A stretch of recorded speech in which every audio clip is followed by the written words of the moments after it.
Good morning, beloved people of God. Welcome here in Word for the World Christian Fellowship. My name is Pastor Daryl Nacario. Welcome once again here in our preaching online. As always, indeed, it is of the Lord's mercies that we are not consumed, because His compassions fail not. They are new every morning. Great is thy faithfulness. Lamentation chapter 3, beginning verse 22 to 23. John chapter 16, verse 33, Jesus said, "These things I have spoken unto you, that in me you might have peace. In this world you shall have tribulation, but be of good cheer, I have overcome the world." And 1 John chapter 4, verse 4 said, "Greater is He that is in me than he that is in the world." Lagi po tayo may tagumpay because God is always with us, in us, through us, and He is always for us. Once again, welcome here in Word for the World Christian Fellowship Preaching Online. Pupunta po tayo sa ating talakayan ngayong pong umaga na ating pinag-aralan nung nakaraang pong mga linggo. Tayo po ay nasa part 3 na po ngayon ng ating pag-aaral at ating binibigyang pansin po ang ating tema na pinag-uusapan, an overwhelming victory. Living victoriously and every challenges of life. Overwhelming victory. So today, ating pag-aaralan, overwhelming victory, declared righteous, not guilty in God's sight. Again, overwhelming victory, declared righteous, not guilty in God's sight. Let us open our Bible, our text for today, in Romans chapter 8, beginning verse 31 to 38. Romans chapter 8, beginning verse 31 to 38. At basahin po natin sa ESV translation. Follow me as I read the Word of God. "What then shall we say," in verse 31, "to these things? If God is for us, who can be against us?" Verse 32, "He who did not spare His own Son, but gave Him up for us all, how will He not also with Him graciously give us all things?" Verse 33, "Who shall bring any charge against God's elect? It is God who justifies. Who is to condemn? Christ Jesus is the one who died. More than that, who was raised, who is at the right hand of God, who indeed is interceding for us." Verse 35, "Who shall separate us from the love of Christ? Shall tribulation, or distress, or persecution, or famine, or nakedness, or danger, or sword? As it is written, for your sake we have been killed all day long. We are regarded as sheep to be slaughtered." Verse 37, "No, in all these things we are more than conquerors through Him who loved us. For I am sure, I am certain, I am convinced that neither death nor life, nor angels, nor rulers, nor things present, nor things to come, nor powers, nor height, nor depth, nor any else in all creation," again, nor anything else in all creation will be able to separate us from the love of God in Christ Jesus our Lord. And may the Lord add a blessing upon the reading of His Word. And God's people said, Amen and Amen. Bibigyan pansin po natin ngayong umaga dito sa isang talatang ito na verse 33 na ating bibigyang pansin, magsisiroin po tayo dito. Who shall bring any charge against God's elect? It is God who justifies. Again, pag-uusapan po natin ngayong umaga, an overwhelming victory, declared righteous, not guilty in God's sight. Or kung dadagdagan natin, no longer guilty in God's sight. Ating pinag-aralan po nung mga nakaraang linggo, yung first Sunday, why we have an overwhelming victory. Number 1, babalikan natin, because the presence of God is for us. Sa verse 31. Since God is for us, sabi ng talata, who can be against us? At nandiyan po yung mga dahilan, makikita nyo po sa ating screen, yung 8 dahilan why God is for us, why God is not against us. And number 2, noong second Sunday ating inaral, why we have an overwhelming victory, because of the provision of God for us. Because the provision of God for us. Anong provision ng Panginoon sa atin? He did not spare His own Son. At tatlong bagay ating nakita po nung nakaraan that the provision of God for us, for our need, are the following: saving provision, securing provision, and sufficing provision. At nakita po natin yan nung nakaraang linggo na ating pong pinag-aralan.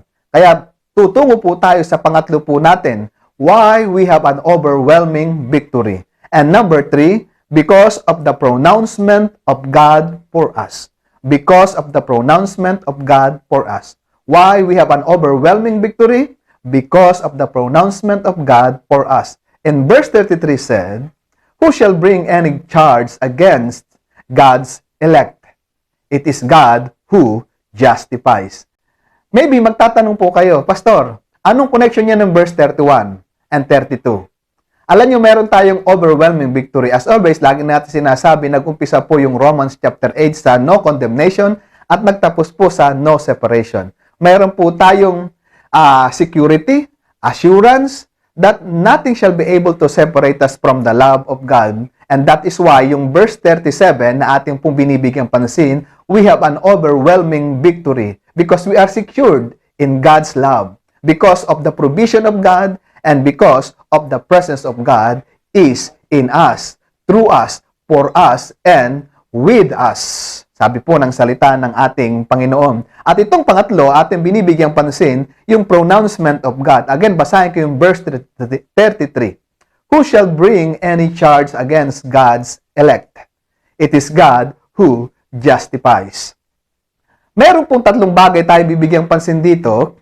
At isa-isahin natin, sabi, who shall bring any charge against God's elect? Mayroon bang makapag-aakusa, magkukondem sa mga pinili ng Panginoon? May tanong si Pablo, who? Yan pong expression na who shall bring any charge against God's elect is the expression taken from courts. Para po itong isang husgado.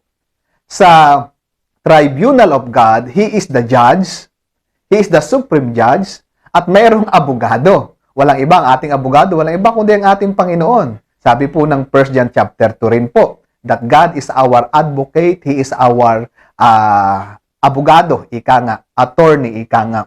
At ang sabi diyan, imagine niyo po na para pong isang korte, na isang courtroom, na mayroong nasasabi sino ang magbibigay ng akusa at makapag-aakusa sa mga pinili ng Panginoon. Kumbaga po, the expression is taken from courts of law and means who shall accuse or condemn or charge with crime before the tribunal of God as to accuse their condemnation. Sino daw ngayon ang magkukondem sa atin bilang mga Kristiyano? Yung dahilan nakita natin, God is for us, in us, through us, with us. Sino ngayon magkukondem sa atin? Nothing. Sino ngayon ang magkukondem sa atin sapagkat ibinigay niya ang kanyang bugtong na anak, the provision of God for us. Ang provision ng Panginoon sa atin ay securing provision, saving provision, and sufficing provision. Wala pong iba kundi ang ating Panginoong Hesukristo na nabayubay doon sa krus ng Kalbaryo. May binabanggit din po dito na tinatawag na God's elect. Who is God's elect?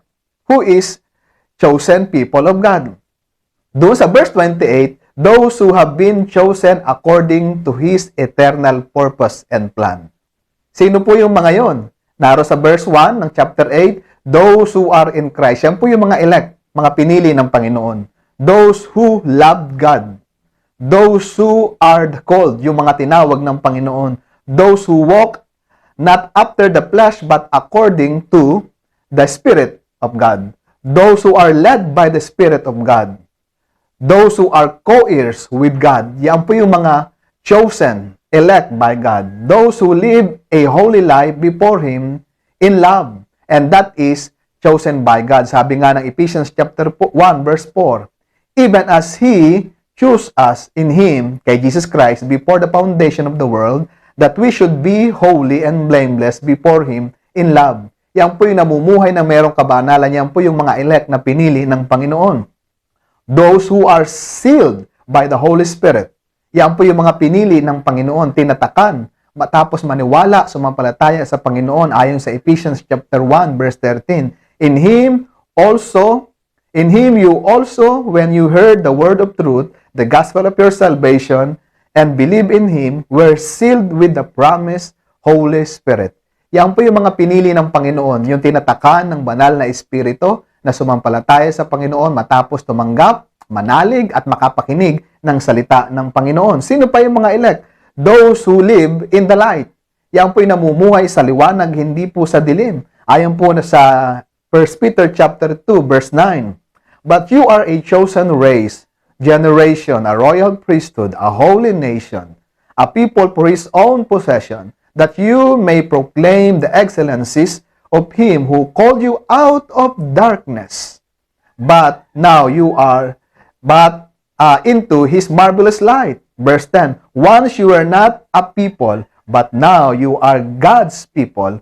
Sabi po, those once you have not received mercy, but now you have received mercy. Ito po yung nakatanggap, nakaranas ng biyaya, ng mercy ng Panginoon. Yung mga elect, people of God. Those who surrendered their lives to Jesus, our Lord and Savior, by faith alone in Christ Jesus, and that is the chosen elect by God.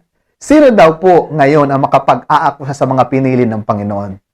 It is God who justifies. God who called, God who justifies. Sabi po ng salita ng Panginoon. Kung babasahin niyo pa yung verse 30, mas matindi-tindi po yun, mga kaibigan, mga kapatid. At yan po yung sinasabi po dito. It is God who justifies. Pag sinabi pong justifies or justified, justification meaning to say, right legal standing before God. Right legal standing before God. It means to say, yung justification po, the legal declaration by God, meaning to say, is an act of God which He declares us to be righteous and no longer guilty in His sight by faith through the imputation of Christ's righteousness to us as a believer. Medyo mabigat-bigat ano po. Ang ibig lang pong sabihin, diniklara po tayong matuwid sa harapan ng Panginoon. Ito po'y gawa ng Diyos, hindi po natin gawa sapagkat wala pong magiging matuwid sa harapan ng Panginoon maliban ang Diyos lamang ang mag-declare sa atin yan. Ano po? Ito po ay diniklara tayong no longer guilty sa harapan ng Panginoon. We are all sinners and we are guilty na maparusahan ng Panginoon.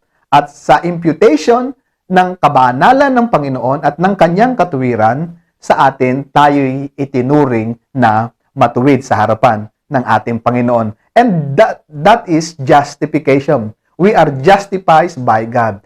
Ang Diyos ang nagdeklara nun sa atin, hindi po tao. Kaya sa harapan ng Panginoon, kung tayo po'y mananampalataya, tayo po ay 100% are righteous in God's sight, not because we are good, but because of God who is righteous, na nagbigay sa atin ng righteousness through our Lord Jesus Christ by faith. We are no longer guilty in God's sight. And that is our position. 100%, hindi po mawawala po yan. Declared, cannot be altered, cannot be changed. Hindi po kayang baguhin po yan sapagkat ang nagdeklara po niyan ay ang Panginoon. So dito sa justification na ito, ay titingnan po natin yung ating mga subpoint. Tatlong subpoint. The foundation of justification. And second is the formula of justification and the fruit of justification. So, tingnan po natin yung isa. Yung the foundation of justification. What is the foundation of justification? O pagpapawalang sala. Pagiging matuwid natin sa Panginoon. Sabi natin, ang Diyos po ang may gawa nun. Justification, the foundation is by grace alone. Ulitin ko po, by grace alone ang justification. Hindi po natin yan gawa. Declaration po yan ng Panginoon. We are justified without any merit on our part. Sa ating ginawa. Wala po doon. We are not deserving to be right with God, but because of His grace, His unmerited favor, undeserved favor of God for us, He justified us through the redemption that is in Christ Jesus our Lord. Sa harapan kasi ng Panginoon, tayo po ay lahat guilty. Makasalanan po tayo. Tinalakay po ni Pablo sa chapter 1 that the wrath of God is being revealed in heaven unto all unrighteousness and ungodliness. At kaya po sa chapter 1, chapter 2, chapter 3, nilakay ni Pablo na hindi po tayo magiging matuwid sa harapan ng Panginoon sa pamamagitan ng pagsunod sa salita ng Diyos. Kaya po ang sabi ni Pablo sa verse 20 ng chapter 3, that no one make himself righteous before God. For human being will be justified in his sight by works of the law. Wala pong makapagpapawalang sala, magiging matuwid sa harapan ng Panginoon kung sa pagsunod sa salita ng Panginoon, sa 10 utos. Sa Romans chapter 3 verse 20, hindi po tayo nagiging matuwid sa pagsunod sa 10 utos sa batas ng Panginoon. Sabi po ni Pablo, hindi po ako may sabi ayon sa Romans chapter 3 verse 20. At dahil po tayo po ay guilty, sabi nga ng Romans chapter 3 verse 23, for all have sinned and fall short of the glory of God. Hindi po tayo nakaabot sa pamantayan ng Panginoon. Kaya po ang tabi po sa atin, tayo po yung makasalanan. Kaya sa harapan ng Panginoon, we are all guilty. But by the grace of God, ginastified niya tayo. Kailan? Iisa-isay natin. Kailan tayo napawalang sala? Kailan tayo na naging matuwid sa harapan ng Panginoon? Sabi nga po, titingnan natin maya-maya. Doon sa chapter 3 verse 24, sabi po doon ng Panginoon, and are justified by His grace. Tayo po'y pinawalang sala, pinampaging matuwid sa harapan ng Panginoon by grace as a gift, bilang regalo. We are not all deserving sa grace ng Panginoon. We are deserving sa kamatayan, sa pagpaparusa ng Panginoon, and yet, because of His grace as a gift sa atin yung justification, through the redemption that is in Christ Jesus. Verse 25, whom God put forward as propitiation. May binabanggit siyang propitiation. Medyo malalim na salita. Ang ibig sabihin lang po ng propitiation, a gift of payment offered to pacify the anger of an offended person. Kumbaga, ang Diyos po ay banal. Galit siya sa kasalanan. Para mapasipay ang galit ng Panginoon, nag-offer ang Panginoon mismo, nagbigay ng kanyang bugtong na anak bilang kabayaran sa ating mga kasalanan.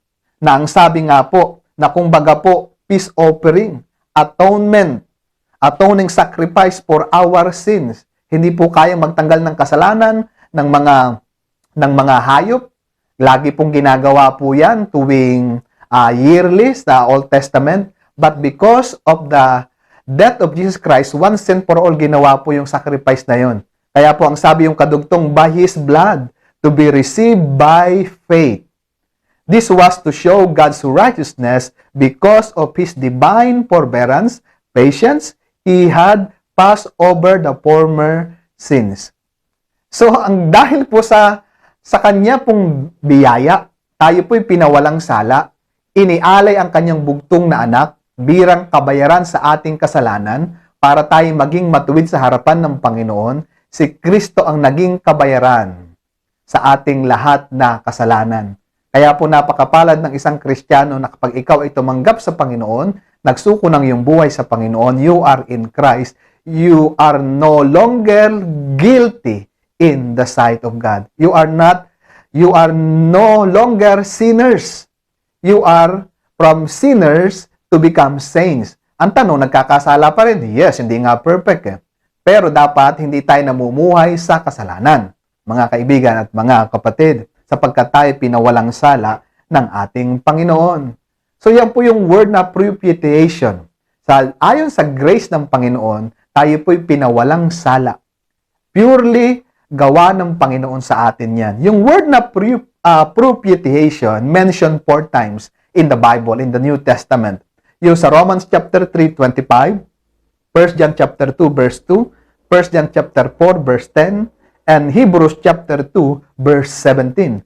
Na ang sabi doon, He is the propitiation. Ang hirap din banggitin, for our sins, si Jesus Christ po yun. Sa chapter 4 ng 1 John verse 10, In this is love, not that we have loved God, but that He loved us and sent His Son to be the propitiation for our sins, kabayaran sa ating kasalanan, atoning sacrifice for our sin. Kaya po, napakaganda po na ito po'y maintindihan natin na biyaya ng Panginoon. Sapagkat si Eva at si Adan ay nagkasala sa Panginoon, itinuring po tayong makasalanan din. But because of God's love, mercies, grace, biyaya ng Panginoon, we are not deserving, pinamaging tuwid tayo sa harapan ng Panginoon. Kailan na tayo naging ganun? Mamaya makikita natin, huwag po kayong magmamadali. Sabi po ng Romans chapter 5, beginning verse 16 and following, and the free gift is not like the result of that one man's sin. Sino po yung one man's sin? Si Adan po nagkasala. For the judgment following one trespasses brought condemnation. Dahil daw po sa isang kasalanan, nagdulot daw po ng condemnation sa lahat. But, ito po yung napakaganda, positive. But the free gift following many trespasses brought justification. Dahil daw po sa biyaya ng Panginoon, sa Panginoong Hesukristo, tayo po ay binigyan ng pagiging matuwid sa harapan, justification. Verse 17 ng chapter 5 ng Romans. For if, because of one man's trespasses, kay Adan, death reigned through that one man, much more will those who receive the abundance of grace and the free gift of righteousness, take note, free gift of righteousness reign in life through the one man, Jesus Christ. Kaya po mapalad po isang Kristiyano kapag ikaw ay na kay Kristo. Yung kabanalan at katuwiran ng Panginoong Hesukristo ay nasa sayo. Yan po yung sinasabi ng salita ng Panginoon. Therefore, verse 18, as one trespasses to condemnation for all men. Dahil sa isang kasalanan, ang lahat ng tao ay nakondemn dahil sa kasalanan ni Adan. So, one act of righteousness dahil sa gawa ng Panginoong Hesukristo. Sabi diyan, so, one act of righteousness leads to justification and life for all men. Dahil po sa gawa ng ating Panginoong Hesukristo, tayo po ay pinabaging matuwid, no longer guilty in the sight of God, and that is purely by grace of God. Wala po tayong maipagmamalaki. Kaya nga ang ating kaligtasan din, sabi doon, for by grace you have been saved through faith. It is not of yourselves, it is a gift of God, lest any man should boast. Ayon sa Ephesians chapter 2, verse 8 and 9. At sabi ng verse 10, for we are God's workmanship created in Christ Jesus. For what purpose? To do good works. Yan po dapat yung resulta ng pagpapawalang sala ng Panginoon. Tayo gumagawa ng mabuti, hindi nagpapatuloy sa kasalanan. Tayo po ay namumuhay na matuwid sa harapan ng Panginoon as God declared us righteous, as God declared us no longer guilty in God's sight. And that is purely by grace. Kaya wag po tayong magmamalaki. Wag po tayong magmamataas. Kaya wag po tayong magsasabi, matuwid ako dahil mabait ako. Hindi po. Maraming basahan yan. Kung hindi lamang sa righteousness ng Panginoon, hindi po tayo magiging matuwid sa harapan niya. And that is point number 1 po natin. The foundation of justification is by grace alone. Pananampalataya, yung pangalawa. Titingnan natin, yung pangalawa. Ano po ba yung pangalawa po nating dapat mapansin about justification? The formula of justification is by faith in Christ alone. Ang formula po ng justification is by faith in Christ alone. Kay Kristo lamang po. Sapagkat si Kristo lamang po ang ultimate sacrifice ng Panginoon. Wala na pong iba. Kay Kristo lamang matatagpuan ang kaligtasan sa pagsasilong ng langit, ang kanyang pangalan lamang ang ibinigay ng Diyos sa ikaliligtas ng tao. Ayon sa Acts chapter 4 verse 12, Jesus is the ultimate sacrifice. Sabi nga ng Panginoon, I delight to do your will, O God. Yun ang sabi ng salita ng Panginoon. Bakit by faith? Ito po yung sabi ni Pablo. We have to believe in Jesus Christ in order to be justified by faith in Christ. Not by works of the law, because by works of the law shall no one be justified. Dahil sa pagsunod sa utos, wala pong magiging matuwid ayon sa Galatians chapter 2 verse 16. At ayon din po kay Pablo sa Romans chapter 3 verse 20, for by works of the law no human being will be justified by his sight, since through the law comes the knowledge of sin. Yun daw pong batas, yung 10 utos, ay nagtuturo sa atin na isang parang salamin na sinasabi sa atin na tayo'y makasalanan. Na tayo po ay hindi matuwid sa harapan ng Panginoon. Kaya po, sa pagsunod po doon, hindi daw po tayo magiging Matuwid sabi po ni Pablo, hindi po ako may sabi. Mag-argue po kayo kay Pablo. At anong sabi pa ni Pablo? We are justified solely because of the merit of Christ's work or finished work of Jesus Christ on the cross of Calvary. It is finished, sabi ng Panginoong Jesucristo. Naganap na. At doon po dapat yung ating nakabase yung ating kabanalan sa finished work ni Jesus Christ doon sa krus ng Kalbaryo by faith. Sapagkat ang sabi ng Romans, sabi rin ni Pablo sa Romans 10 verse 4, for Christ is the end of the law, for righteousness to everyone who believe. Imagine that. Kung ikaw ay tatanggap, magsusuko ng buhay sa Panginoon by faith, yung kabanalan ng Panginoon sa iyo ay masasalin, i-declare ka ng righteous, may impute ika nga. Sabi na salita ng Panginoon mamaya, titingnan po natin yung imputation po na yan, at mapapawalang sala ka. Sapagkat tayo dapat ang mamatay doon sa krus ng Kalbaryo, si Kristo ang namatay doon sa krus ng Kalbaryo para sa kabayaran, for the penalty of our sin, para din tayo po ay mapakawalan sa power of sin. Yan po yung salita ng Panginoon because ang lahat po ng under sa kasalanan ay slave of sin. So napalaya po tayo, na-justified po tayo, pinawalang sala po tayo by faith through the finished work of Jesus Christ at the cross of Calvary more than 2,000 years ago.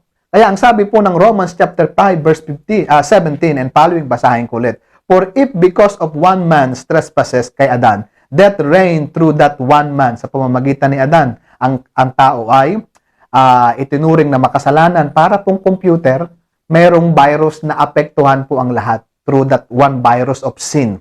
Much more will those who receive the abundance of grace and the free gift of righteousness reign in life through the one man, Jesus Christ. Therefore, as one trespass lead to condemnation kay Adan for all men, so one act of righteousness lead to justification and life for all men. Dahil sa gawa ng Panginoong Kristo, one act of righteousness of Jesus Christ, kapag tinanggap mo siya, yung righteousness ng Panginoong Kristo by faith mapapasayo. For us by the one man's disobedience, si Adan, the many were made sinners. So by the one man's obedience, ni Jesus Christ, the many will be made righteous in His sight. Romans chapter 8 verse 28. Ito po, Romans chapter 3 verse 28. Ito po yung sabi. For we hold that one is justified by faith apart from works of the law. Si Pablo po may sabi nun eh. Kaya kung mananalig po tayo sa ating Panginoon, tayo po ay magsusuko ng buhay sa Kanya. By faith. Yung one act of righteousness ng ating Panginoon, ibibilang sa iyo. Kung ikaw ay in Christ. Ang tanong, in Christ ka na ba? Baka in the church ka, baka hindi ka pa in Christ. Yung iba, ang dami, lumaki na simbahan, pero hindi lumaki kay Kristo. Hindi lumago kay Kristo. Hindi naging matured kay Kristo. Kaya po, bantayan po natin ang ating mga sarili. Romans chapter 4, verse 5. Ito po yung illustration po ng model ng justification si Abraham po na pinawalang sala ng Panginoon. Romans chapter 4, verse 5. And those one who does not work but believes in Him who justifies the ungodly, his faith is counted as righteousness. Dahil sa pananampalataya, ikinakount ka. Para po itong accounting term. Ibinibilang ka na matuwid kung ikay mananampalataya sa Panginoon. Romans chapter 4, verse 1, 2, and 3. What then shall we say was gained by Abraham, our forefather, according to the flesh? For if Abraham was justified by works, he has something to boast about. Magmamalaki siya kung sa pamamagitan po ng gawa ang justification, but not before God, hindi sa harapan ng Diyos, sapagkat hindi nga yan papantay sa pantayan ng Panginoon. For what does the scripture says? Abraham believed God, and it was counted to him as righteousness. Abraham believed God, and counted to him as righteousness. Kung ikay mananampalataya sa Panginoon, ikaw ay pawawalang sala. Tulad ni Abraham, pawawalang sala ka kung ikaw ay mananalig sa ating Panginoon, isusuko mo ang iyong buhay sa Panginoon, dahil sa kanyang kabanalan, ituturing kang maging banal sa harapan niya because of Jesus Christ, alang-alang kay Kristo. Sabi po ng salita ng Panginoon, and that is the foundation of justification. What is the foundation of justification? By faith alone in Jesus Christ alone. Yung point number 1 po natin, yung pong ting foundation, by grace, ang formula, by faith in Jesus Christ alone. At pumunta tayo sa ating point number 3 ngayong pong umaga, mga kapatid.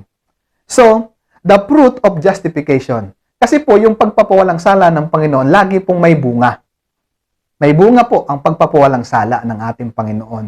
Ano yung bunga noon? Sapagkat tinalakay ni Pablo sa chapter 3, doon sa verse 25, I think, hanggang chapter 4 and chapter 5, yung justification, pagpapawalang sala.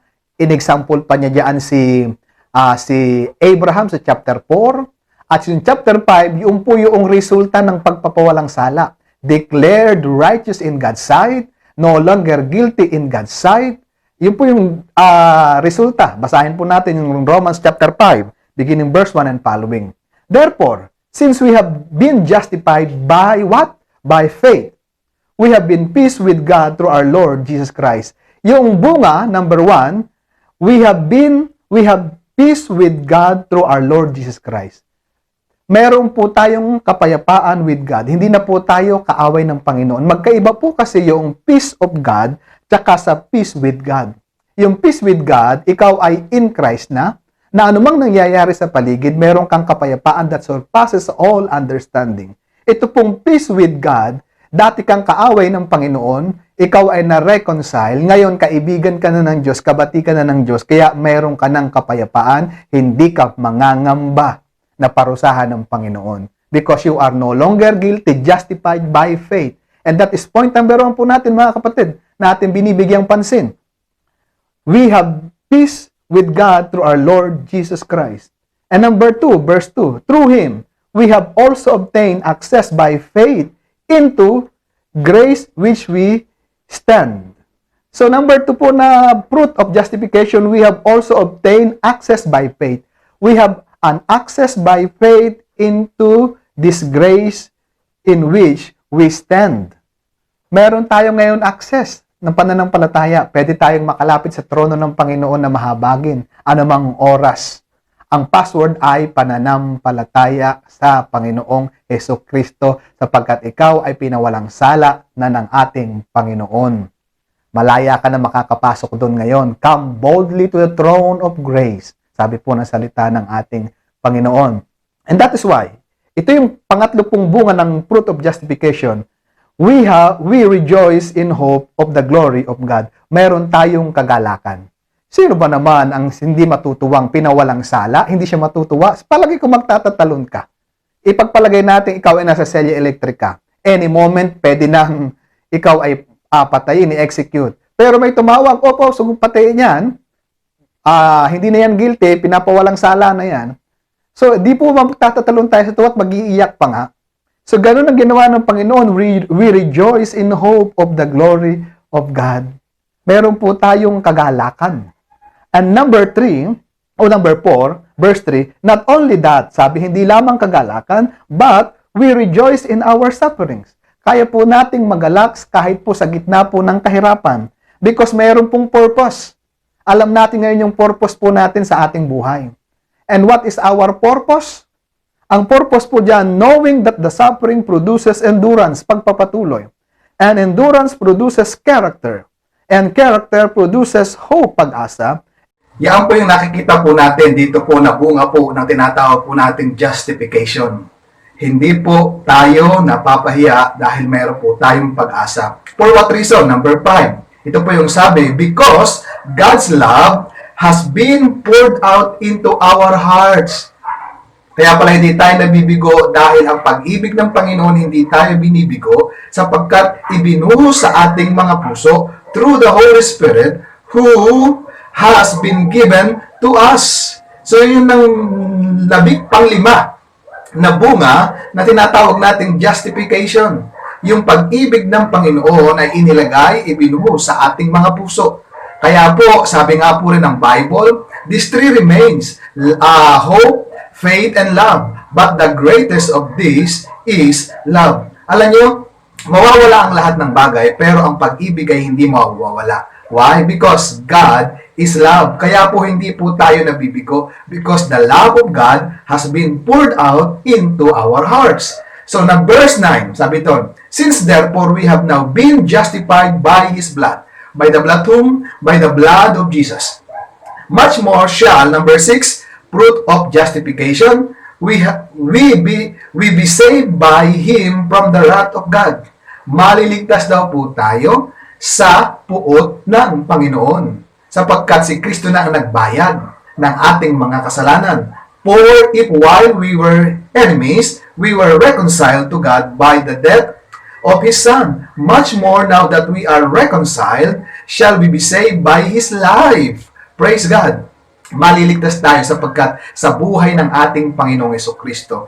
Ang verse 11, ang sabi dito, more than that, hindi lamang yun, we also rejoice in God through our Lord Jesus Christ, through whom we have now received reconciliation. So makita po natin ang bunga niya ng justification.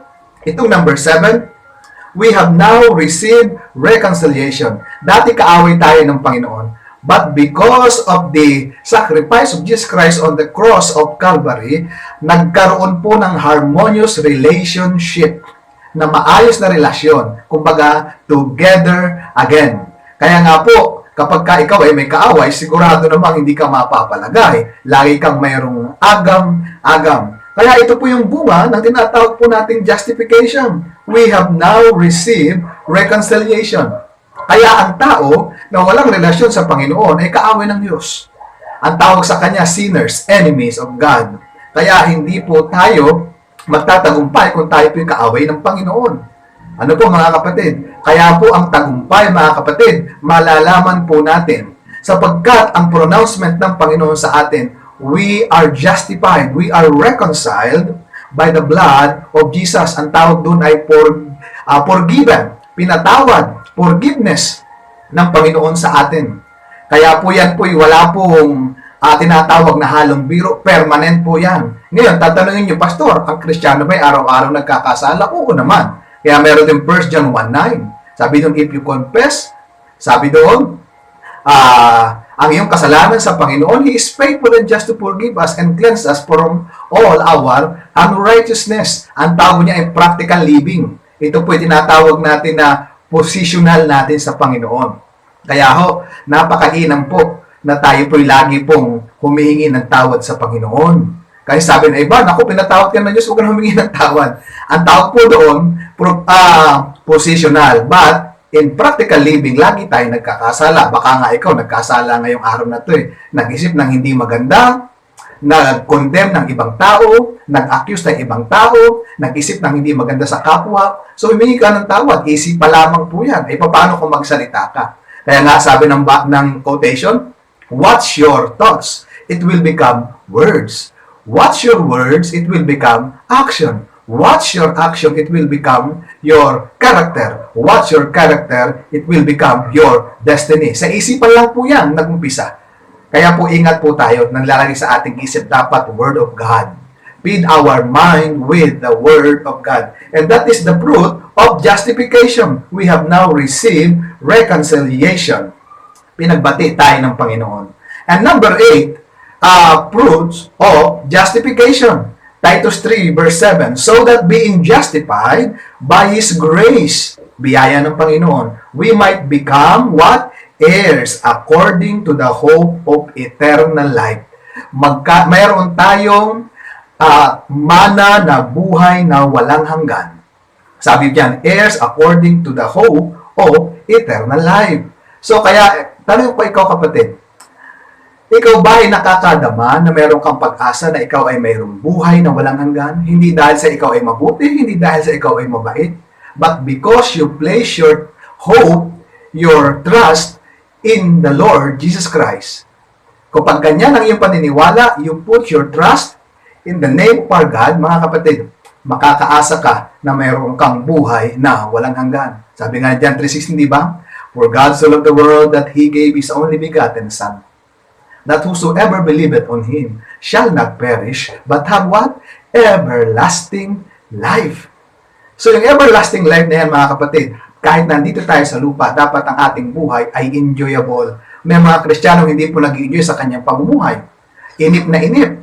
Para bang taga dito sa daigdig na ito, kapatid, kaibigan, mga minamahal, mga kabataan. Ang bunga ng justification ng pagpapawalang sala ng Panginoon sa atin, may pag-asa tayo of eternal life. Heirs according to the hope of eternal life. Yan po yung galing sa Panginoon.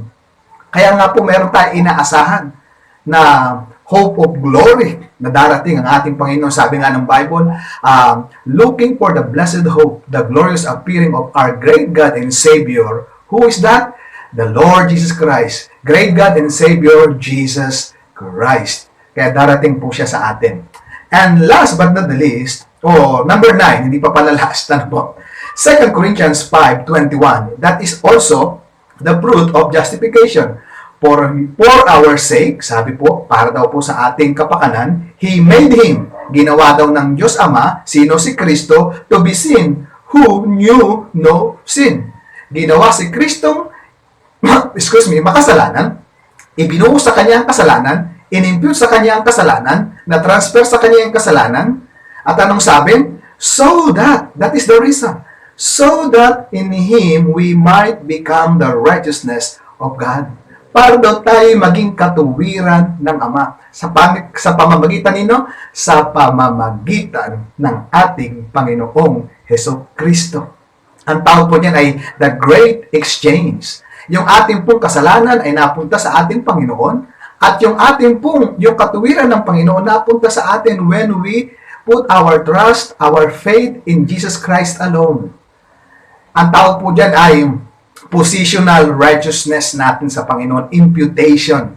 Itinuring kang matuwid dahil kay Hesus Kristo, because Jesus is the end of the law. Siya po ang katuparan ng batas, ng righteousness, si Kristo mismo. He is the standard of God, Jesus Christ. Kaya kung si Kristo yung nasa atin, at tinitingnan ng Panginoon, hindi po yung ating gawa, si Kristo na nasa ating mga puso. And last but not the least, the fruit of justification in Romans chapter 8 verse 1.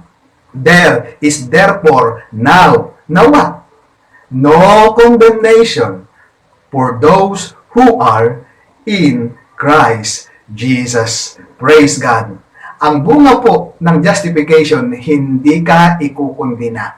No condemnation because you are in Christ. Kumbaga sa isang silid, nakalakaroon sa loob. Sinilyohan ka ng banal na espiritu.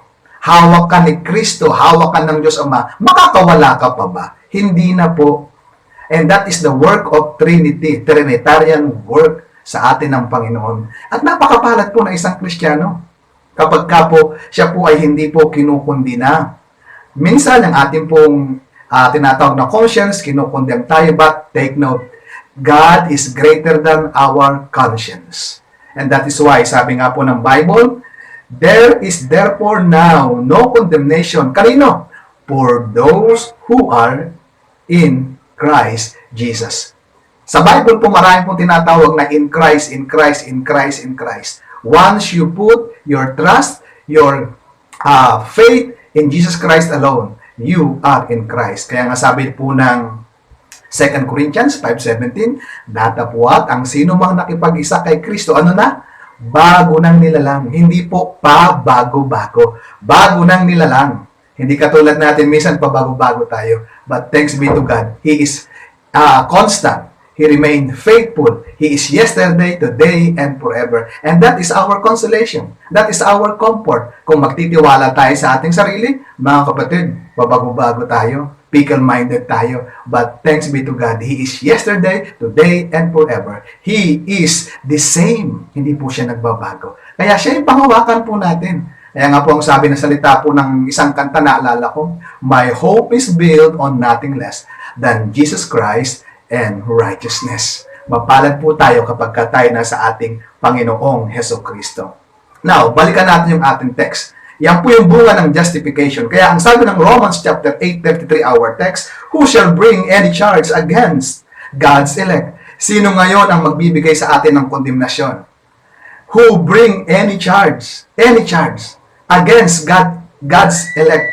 It is God who justifies. Ang Diyos ang nagpawalang sala sa atin. We are declared righteous, no longer guilty in the sight of God because of Jesus Christ na nasa ating mga puso. Kaya ang sabing ulit ng talata, isa-isa natin, who shall bring any charge against God's elect? God's elect. It is God who justifies. The verdict of God. Sabi nga po, no one will bring us condemnation. Ang mag-aakusa lang si Satanas, pero he is the accuser. Kaya nga po, hindi po siya mananalo. Ang Diyos po, si Kristo, ang ating abogado. He is our advocate. Kaya nga, no one can bring any charge against us as people of God. Because the pronouncement of our great judge, who is our God, is what? No longer guilty, righteous in the sight of God. That is the pronouncement or declaration or verdict of our great God. Wala na pong ibang dakila kundi ang ating Diyos ang masalangit. Wala na pong iba. Kaya nga, salamat sa Diyos. Tayo po'y pinawalang sala when we put our hope, our trust in the finished work of our God, Jesus Christ, on the cross of Calvary more than 2,000 years ago. Kaya po, mga kapatid, dito po natin makita na tayo po ay pinawalang sala ng Panginoon. So, reviewin natin our summary. Ano po yung justification nila? Justification is what? We are declared righteous in the sight of God. We are no longer guilty in His sight. And this is the work of God for us.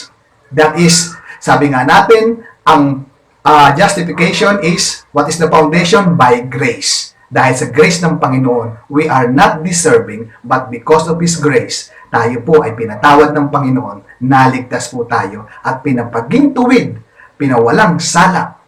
At pangalawa, nakita po natin yung tinatawag po natin, yung isa ay tinatawag nating foundation formula, and the formula is by faith in Jesus Christ alone. Sa kay Kristo lamang, and the fruit of the justification, inisa-isa po natin, 10 po lahat yun. Kaya po, sabi, no condemnation to those who are in Christ. Now, this is the reality ng Bible sa atin.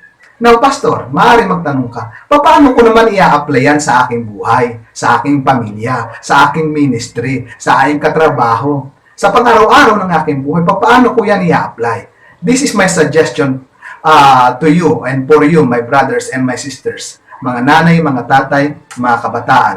Ito po yung application natin. Do not continue live in sin. Huwag kang magpatuloy sa pamumuhay sa kasalanan. Kung ikaw ay pinalaya na ng Panginoon sa kasalanan, huwag ka nang lumangoy maglaro sa kasalanan. Naalala niyo po, yung babae na nakita ng mga tao na nagkasala, at babatuhin pa nga siya, sabi ng Panginoon, sino sa inyong walang kasalanan maunang bumato? At ang sabi ng Panginoon, mayroon bang nag-akusa sa iyo? Sabi ng babae, wala po. At ang sabi ng Panginoon, humayo ka at huwag ka nang magpatuloy sa pagkakasala. Ikaw, ano ang mga ginagawa mo sa buhay mo? Dapat mayroon ka ng bagong status. Hindi ka na ngayon sinners, you are saints. Nabubuhay ka sa kabanalan. Kaya huwag kang magpatuloy sa pagkakasala. Hindi ko nababasahin yung mga verses sapagkat application na nga po yan, mga kapatid. Pero ibibigay ko sa inyo 1 John chapter 3, beginning verse 6 to 9. 6 to 9. Basahin nyo na lang po. And second, what is our application? Avoid accusing and condemning attitude. Avoid accusing and condemning attitude. Ikaw, hindi ka inakusahan ng Panginoon. Ikaw, hindi ka kinondem ng Panginoon. Tayo, hindi tayo inakusahan. Tayo, hindi tayo kinondem ng Panginoon. So what does it mean? Be gracious and polite always to other people. Sa iyong anak, huwag mo sigawan. Yung asawa, huwag mo sigawan. Tawagin mo sa pangalan. Huwag mo bigyan ng alias. Di po ba? Minsan ang tawag mo iba eh. Hoy, halika rito. Be gracious and polite always, people of God. Sapagkat ang tao po na pinatawad ng Panginoon, marunong din po siya maging gracious. marunong din po siyang maging polite, hindi po siya accusing. Alam niyo po, ang resulta po ng pag-accuse sa kapwa-tao, pagkukondem. Katulad po niya, si Juan, mayaman niya, pero puro utang yan, ikalaman. Yung ganun po ba? Ang may problema po doon, hindi yung tao, yung nag-aakusa. Kaya nga ho, iwasan po natin yung accusing and condemning attitude. Naranasan niyo na po ba kayong akusahan? Masakit po ba o hindi? Kahit hindi totoo. Tapos ikukondem pa kayo, nahusgahan na tuloy kayo agad. Kaya nga po, bawal po ang judgmental. Hindi po tayo judge. Si Jesus Christ, ang Diyos lamang po ang ating ultimate judge. Tingnan natin muna ang ating sarili bago tayo tumingin sa ating kapwa. Baka mas malaki pa yung nakapuwing sa ating mga mata na hindi natin nakikita. Bago mo linisin ang puwing ng iyong kapwa, sabi ng isang kanta, alisin mo muna ang iyong puwing sa iyong mukha, sa iyong mata, sabi po ng isang kanta na yun. At yan din po ay principle po ng Bible. Kaya po, tingnan po muna natin ang ating sarili. Manalamin po tayo. Huwag po tayo mag-aakusa. Huwag po tayo magkukondem ng ating kapwa. Be gracious and polite. Ikaw ba'y polite sa iyong asawa? Magalang, respectful? Ngayon, kung mayroon nagmamataas dyan, hayaan mo na lang siya. Basta tayo magpakumbaba. Ngayon, kung tayo po ay inakusahan, huwag na natin gantihan pa. Sabi nga po ng Bible, di po ba? Vengeance is mine, says the Lord. Ako'y marami rin pong natutunan niya sa araw-araw nating buhay. Lalo sa social media, naku, kaingat po tayo dyan. Kaya ho, natuto na rin po rin ako dyan. Kaya ho, iwasan po natin yung accusing attitude and condemning attitude. And last but not the least, live right with God. This is our number 3 application, live right with God. Mabuhay po tayo matuwid sa harapan ng Panginoon. Sabi ng 1 John 3:7, let no one deceive you. My children, whoever does what is right is righteous, just as Christ is righteous. Tanungin kita, namumuhay ka bang right with God? Ano yung mga bagay na ginagawa mo na hindi right with God? Alam niyo, wala naman tayo may tatago sa Panginoon. Magtago man tayo sa tao, hindi tayo makakapagtago sa Panginoon. Sabi nga po, marireveal po yan sa liwanag. Kaya kung meron tayong dapat pagsisihan po natin yung mga mali po nating ginagawa. Habang may panahon pa, habang may oras pa, sapagkat ang Diyos po ay mapagpatawan. Mga kaibigan, mga kapatid. Tamahin kita. Kumusta ang relationship mo sa Panginoon? Right ba? Alam niyo, kung right ang ating relationship kay Lord, pwede rin pong maging right with other people. Paano masasabing right with God ka tapos yung hindi gusto ng Panginoon, ginugusto mo? Do not conform any longer to the pattern of this world, but be transformed by the renewing of your mind. Baka sa'yo yung pastor, sayang kasi. Ito na kasi hindi. Magtiwala ka sa Panginoon. Ano mas gusto mo? Tanggap ka ng tao at hindi ka tanggap ng Diyos? Or tanggap ka ng Diyos pero hindi ka tanggap ng tao? Si Jesus Christ, tanggap ng Diyos, minsan hindi tanggap ng tao. Pero mas manaisin pa natin dapat maging tanggap tayo ng Diyos kaysa tayo tanggap po ng tao. Ang namumuhay sa kalooban ng Panginoon, lagi pong may tagumpay. Kaya kung ikaw ay mayroon pong pamumuhay na matuwid sa harapan ng Panginoon, meron kang tagumpay sa harapan ng ating Diyos. Kaya overwhelming victory because we are declared righteous, no longer guilty in the sight of God. Now, paano mo naman ito i-apply sa iyong kapatiran? Kung meron ka na rin hindi maganda, huwag mo siyang iakusa. Mas maganda puntahan mo siya, kausapin mo siya, ipanalangin mo siya ng mabuti. Sapagkat sabi nga po ng Biblia, mapalad daw po yung pong pine-persecute at hindi po gumaganti. Vengeance is mine, says the Lord. So this is the declaration of God, the pronouncement of God. We are no longer guilty. We are declared righteous in the sight of God. And that is why we have an overwhelming victory. That is why, people of God, ayusin po natin ang ating araw-araw na pamumuhay sa harapan ng Diyos at sa harapan ng ating kapwa-tao, lalo na sa ating pong pamilya. Tayo po'y manalangin. Ama namin sa langit, salamat po Panginoon sa inyo. Dahil kami pinawalang sala mo, pinamaging tuwid mo sa ngalan ni Jesus, hindi mo kami kunindem, tulungan mo rin po kami na huwag din kaming magkukondem at mag-aakusa ng aming kapwa-tao. Tulungan niyo po kami na maging maayos ang aming pong pamumuhay. Tulungan niyo po kaming maging right with you and with other people. Panginoon, patawad po. Kami pong mga pinatawad niyo minsan, hindi marunong magpatawad. Siya po na mayroon pong issue ng unforgiving heart. Panginoon, buksan mo po ang kanyang puso. Pinatawad mo rin siya. Nawa matuto rin siyang magpatawad. Panginoon, inintindi mo siya, inunawa mo siya. Nawa matuto rin siyang umunawa sa kanyang kapwa-tao, Panginoon. Kaya maraming salamat po. Ang masasabi lang namin, Panginoon, kapag kami ay namumuhay sa iyong kalooban, we have an overwhelming victory. Sa iyo po namin tinatagubilin ang lahat ng ito sa tanging pangalan ni Jesus na aming Panginoon at ang anak ng Diyos ay magsabi ng malakas na Amen. Amen and Amen. Palakpakan po natin ang ating Panginoon. So, glory to God. To God alone be all the glory.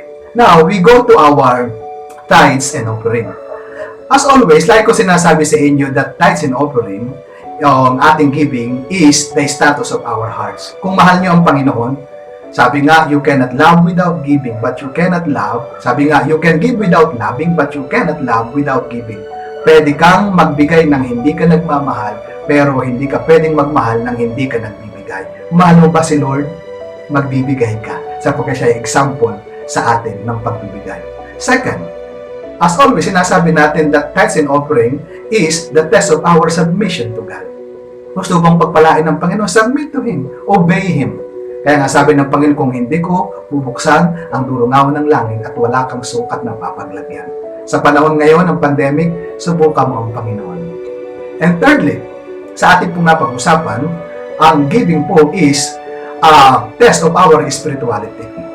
Kung lumalago ka sa Panginoon, magbibigay ka sa gawain sapagkat naintindihan mo ang halaga ng gawain ng Panginoon sapagkat ikaw ay lumalago. So it means to say, ang taong hindi po lumalago, hindi po nagbibigay yan sa Panginoon, nag-iisip lagi yan, naku baka ako mawalan. Pag iniisip mo lagi ka mawawalan ka na. Sapagkat ang sabi ng Bible, blessed to give than to receive. So mawawalan ka ba? Hindi. Mapalad nga eh. And last but not the least, giving of our tithes and offering is a test of our support to our local church. Kung mahal mo ang local church, mga kapatid, magbibigay ka sa gawain ng Panginoon. Sapagkat sa loob ng tahanan, alam mo ang pangangailangan ng inyong tahanan. Sa loob ng tahanan, alam mo ang bawat kilos at galaw. Kaya kung mahal mo ang gawain ng Panginoon, ang iyong simbahan, magbibigay ka sa gawain ng Panginoon. Because the Bible says, anong sabi ng Bible? Ang sabi ng Biblia ay, God loves a cheerful giver. Magbigay po tayo sa gawain ng Panginoon. Paano? Sa ating pong mga cluster, o kaya tawagin niyo po ako, kukunin ko po, kung makakaya po. Tayo po'y manalangin sa ating pong pagtatapos. Hallelujah. Ama namin sa langit, pagpalain niyo po ang aking mga kapatid na nakinig ng iyong salita.